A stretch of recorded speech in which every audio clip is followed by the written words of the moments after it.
ঈদ যাত্রা নিয়ে এই ভিডিওটা আপনাদের জন্য তৈরি করলাম। তো ঈদের যাত্রায় যে যেখানে রওনা দিবেন, যে উদ্দেশ্যে রওনা দিবেন, যার যার গন্তব্যস্থানে সহি সালামতে পৌঁছান। আমি মন থেকে দোয়া করি সবাই সতর্ক, সচেতন থাকবেন।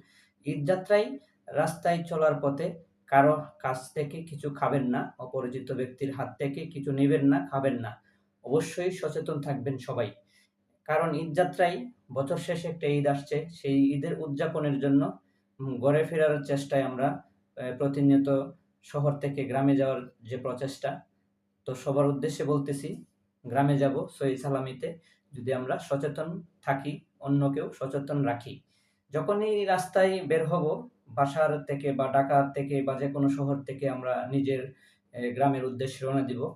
যেভাবেই যাই, যেভাবেই যেখানে যাই, যে গাড়ি দিয়ে যাই বা ট্রেন দিয়ে যাই, যেভাবেই যাই, সবাই একটু সচেতন থাকবেন।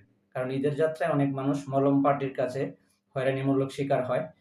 বাসের মধ্যে বিভিন্ন জায়গায় যে যেভাবেই যাই, যে যেই যানজট ঠেলে যেভাবেই যাই, সবশেষে ঈদ শেষে বাড়ি ফিরবো, ঘরে ফিরবো, আত্মীয়-স্বজনদের নিয়ে ঈদ করব।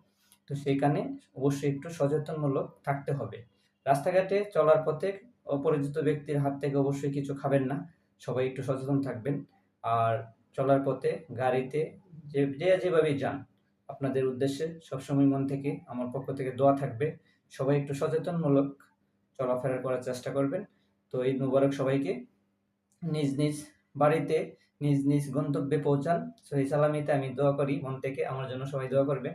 ইনশাআল্লাহ সহি সালামিতে সুন্দরভাবে নিজ নিজ বাড়িতে পৌঁছান। আমার মন থেকে দোয়া রইল। সবাই ভালো থাকবেন। আল্লাহ হাফেজ।